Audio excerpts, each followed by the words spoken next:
اعوذ باللہ من الشیطان الرجیم بسم اللہ الرحمن الرحیم سبحان اللہ و بحمدہ سبحان اللہ العظیم اللہم صلی علی محمد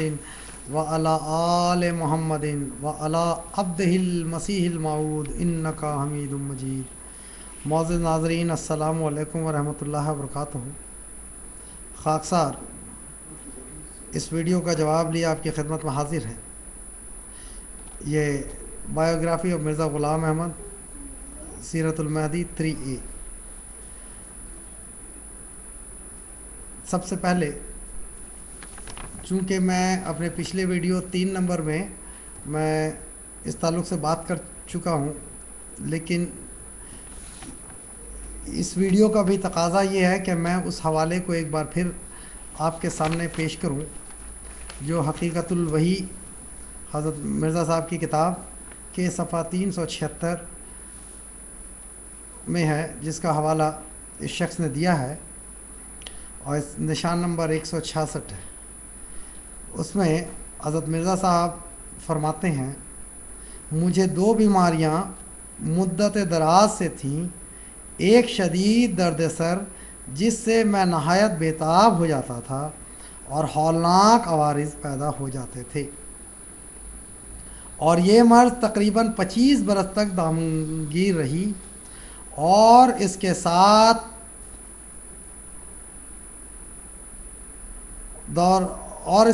دوران سر بھی لاحق ہو گیا، اور طبیبوں نے لکھا ہے کہ ان عوارض کا آخری نتیجہ مرگی ہوتی ہے۔ چنانچہ میرے بڑے بھائی مرزا غلام قادر تقریباً 2 ماہ تک اسی مرض میں مبتلا ہو کر آخر مرض سرا میں مبتلا ہو گئے، اور اسی سے ان کا انتقال ہو گیا۔ لہٰذا میں دعا کرتا رہا کہ خدا تعالیٰ ان امراض سے مجھے محفوظ رکھے۔ ایک دفعہ عالم کشف میں مجھے دکھائی دیا کہ ایک بلا سیاہ رنگ 4 پائے کی شکل پر، جو بھیڑ کے قد کی مانند اس کا قد تھا، اور بڑے بڑے بال تھے اور بڑے بڑے پنجے تھے، میرے پر حملہ کرنے لگی، اور میرے دل میں ڈالا گیا کہ یہی سرا ہے۔ یعنی حضرت مرزا صاحب کو اللہ تعالیٰ نے کشفی حالت میں یہ دکھایا بھیڑ کی صورت میں کہ یہ جو ہے بیماری سرا ہے جو تم پر حملہ کرنے والی ہے۔ تب ڈالا گیا کہ یہی سرا ہے۔ تب میں نے اپنے داہنا ہاتھ زور سے اس کے سینے پر مارا اور کہا کہ دور ہو، تیرا مجھ میں حصہ نہیں۔ تب خدا تعالیٰ جانتا ہے کہ بعد اس کے وہ خطرناک عوارض جاتے رہے، اور وہ درد شدید بالکل جاتی رہی، صرف دوران سر کبھی کبھی ہوتا ہے، تا 2 زرد چادروں کی پیشگوئی میں خلل نہ آوے۔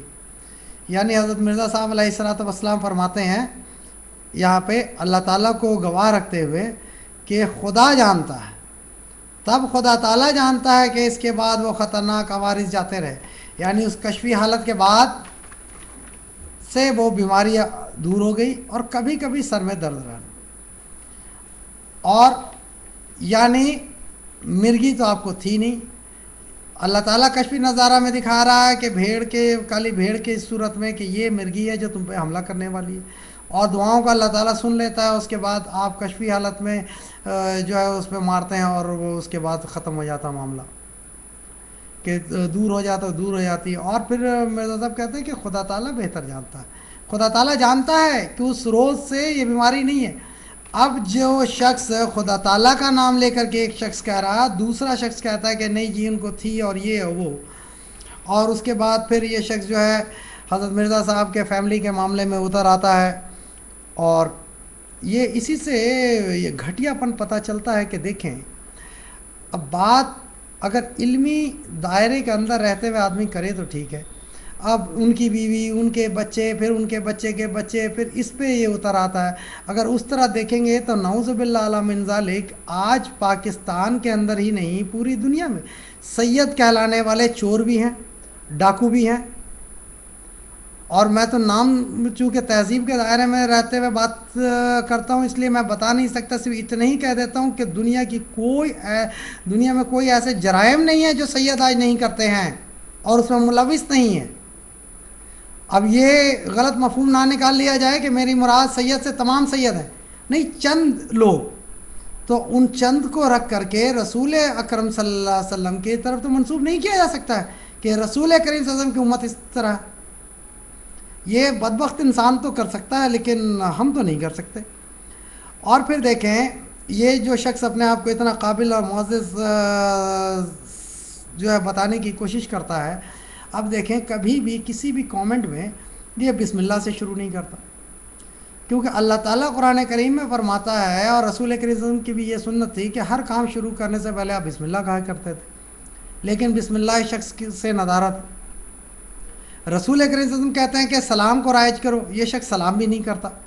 ہاں عزیزان بول کے شروع ہو جاتا ہے، برادران شروع ہو جاتے ہیں۔ یہ تو اسلامی طریقہ نہیں ہے۔ اب بات اسلام کی کرتے ہیں، قرآن کی کرتے ہیں، احادیث کی کرتے ہیں، میں نے اپنے آپ کو کچھ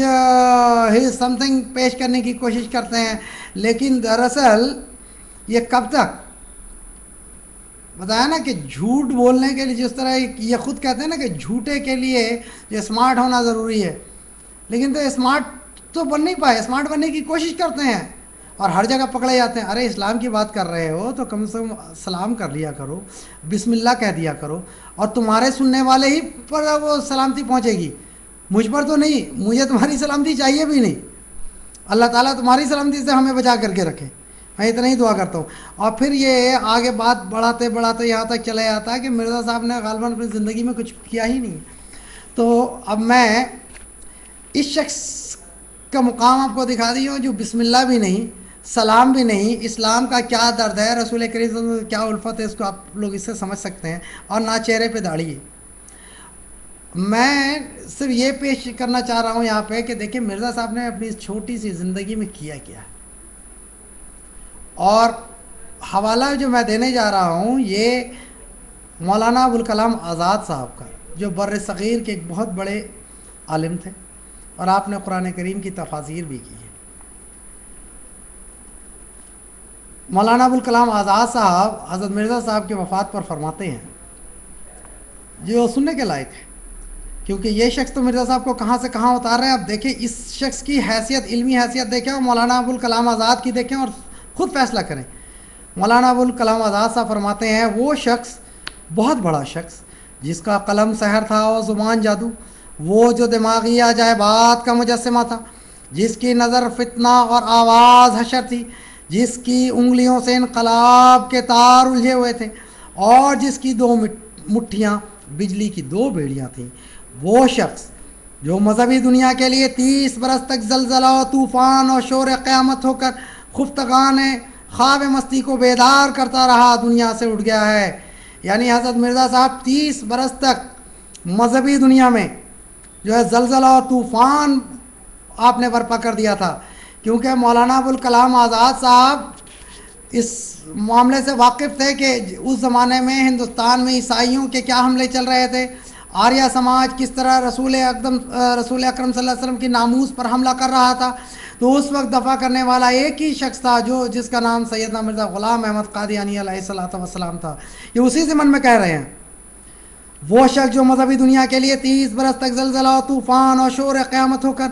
خفتان خواب مستی کو بیدار کرتا رہا، دنیا سے اٹھ گیا ہے۔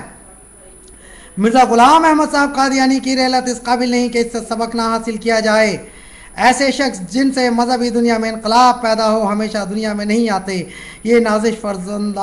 فرزندان تاریخ بہت کم منظر عام پر آتے ہیں، اور جب آتے ہیں تو دنیا میں ایک انقلاب پیدا کر جاتے ہیں۔ یعنی مرزا صاحب کی حیثیت کے انسان تو پیدا نہیں ہوتے ہیں، شاذ پیدا ہوتے ہیں، اور جب پیدا ہوتے ہیں تو دنیا کو دکھا کر کے چلے جاتے ہیں کہ دیکھو یہ میرے کارنامے ہیں۔ پھر آگے فرماتے ہیں، مرزا صاحب کی صفتیں ان کے بعض دعوی اور ان کے بعض معتقدات سے شدید اختلافات کے باوجود ہمیشہ کی مفارقت پر مسلمانوں کو، ہاں تعلیم یافتہ مسلمانوں اور روشن خیال مسلمانوں کو محسوس کرا دیا ہے کہ ان کا ایک بڑا شک ان سے جدا ہو گیا ہے۔ ان کی یہ خصوصیت کہ وہ ایک فاتح نصیب جرنیل کا فرض پورا کرتے رہے ہمیں مجبور کرتی ہے کہ اس احساس کا کھلم کھلا اعتراف کیا جائے. آئندہ امید نہیں کہ ہندوستان کے مذہبی دنیا میں اس شان کا کوئی شخص پیدا ہو. سبحان اللہ و بحمدہ سبحان اللہ العظیم. اللہم صلی علی محمد و علی محمد.